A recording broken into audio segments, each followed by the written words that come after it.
Alright, today I'm going to show you how to install a 395 85R20 XML. These are off the newer 2.5 and 5 tons. These are demilled due to date, but as many miles and speed this thing will see, they'll be just fine. Came originally, well, if you can see the truck a little close, but see, originally came with these 9x20s, a lot skinnier. So to fit that wider tire on this narrower wheel, you need a engine hoist and of course a 14R20 tube liner, and then the ring. So be a quick little video showing you how to do it, and hopefully learn something from it. This is just one way of how to get it done. I hope y'all enjoy watching me struggle with this, because I did 5 of them and I'm tired, but let's get it done. First, I like to start off by taking the valve core out of the tube. It comes in handy in 2 different places. Basically, allows you to put the tube into the tire, shoot some air to it so it actually takes shape, it doesn't fall down. But once you remove the air chuck, it bleeds all the excess pressure and it maintains the shape. And also comes in handy when actually mounting them up. Final step, putting air to them.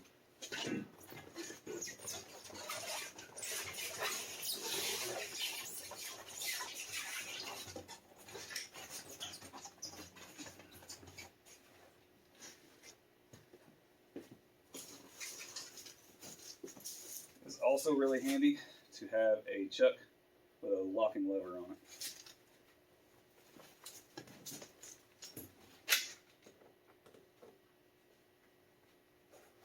See how it's all falling down? That's what we're going to try to fix. Shoot some air to it.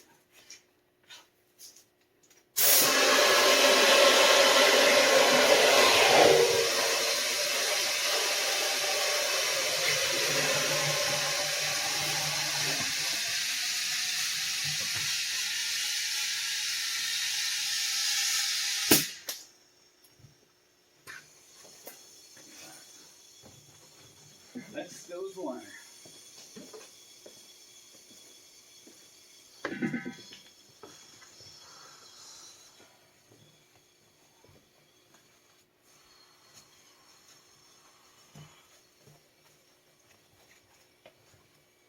And this is the first time I've ever mounted tires with tubes, besides a kid's bicycle.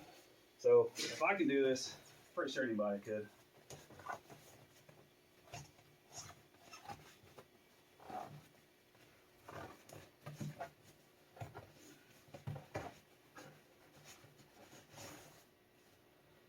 Alright, got the liner centered up. Time to drop it on the wheel. Make sure to take a few extra seconds to line up your valve stem with the slot here. It's a pain in the butt to try to fix this if you don't. You gotta take it back off.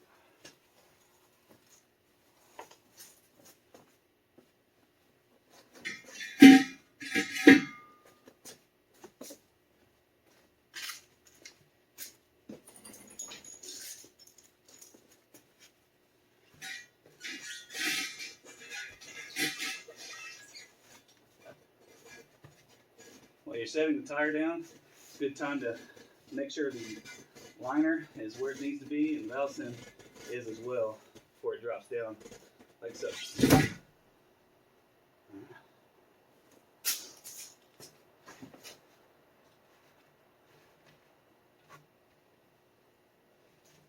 Get the valve stem tucked in there, so as we start picking it up with the engine hoist, it'll actually pop into place a little easier than not doing that ahead of time.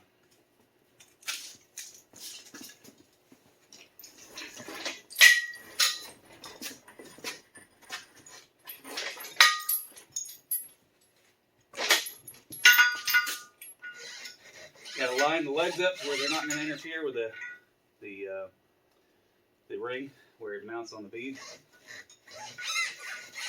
but also to where the chain is going to be straight up and down, giving you a nice straight up pull and not pulling it at an angle.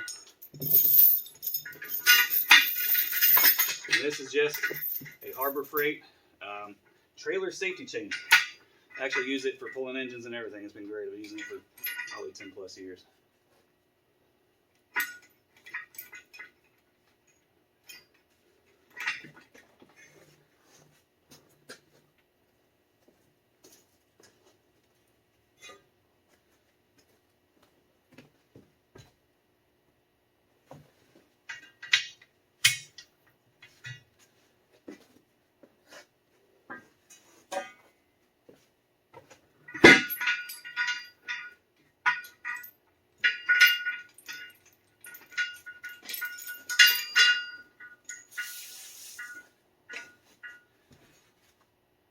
And don't forget, put your ring on before you hook your chain up. Just makes it easier. Yeah, it's a split ring. Yeah, you could work it around, but it's not fun. I've done it once on the first one. Learn from my mistakes.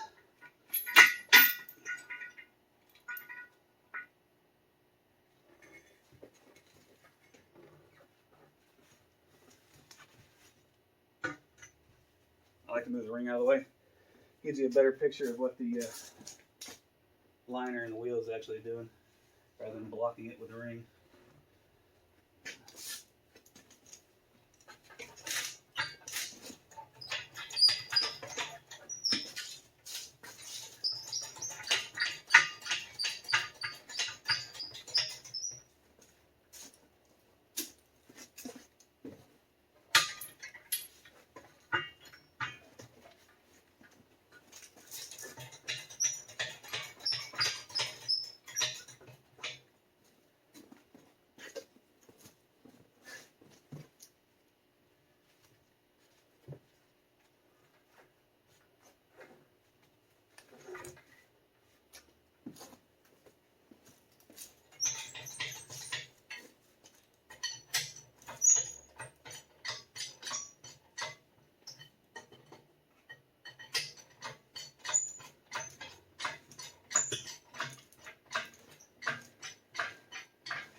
Catching a little bit.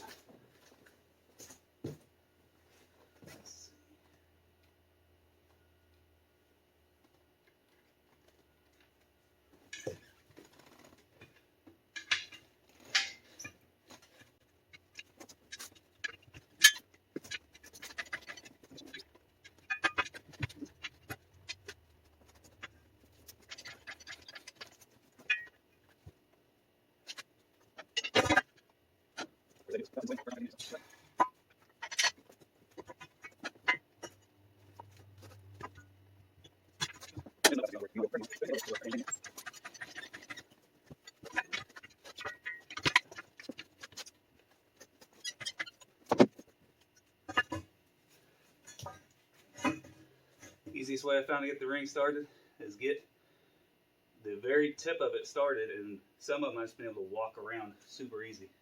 Not all of them, but some of them.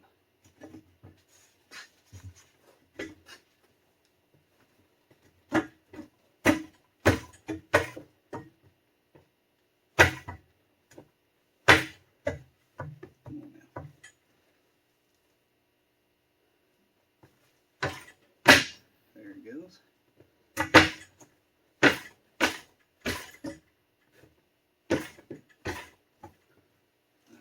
That's not one cooperate.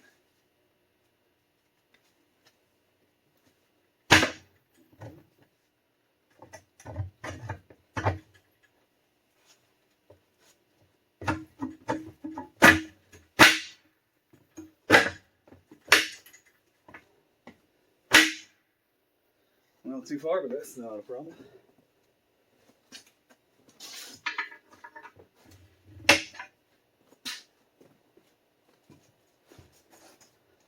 There it goes. Now, you need a tire cage to actually air it up, make sure the ring is seated correctly, but I don't have one. So if you do this, that's on you. I figure leaving the chain and engine hoist hooked up gives me a little bit of protection. At least that's what I tell myself.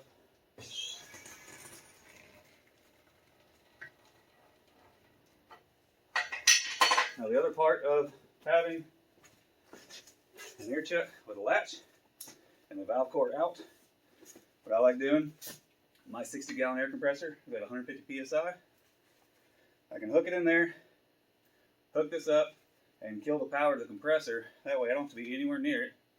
And by the time these two balance out in air pressure, it's right around 70s where I've been putting it. So it's worked for me so far.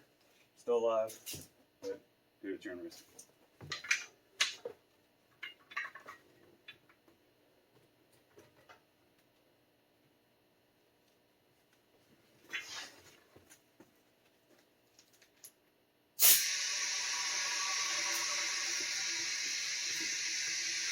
And stand behind the truck if you got one, just in case.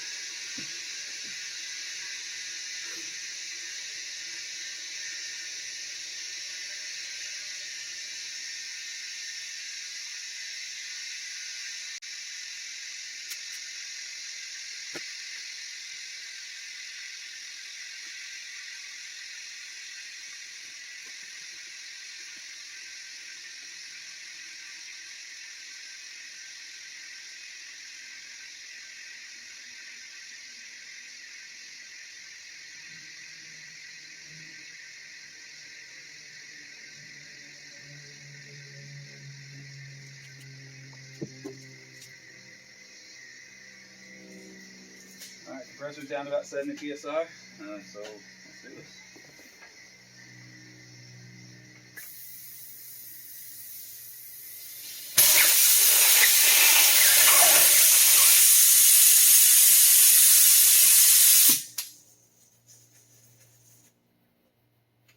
There we go.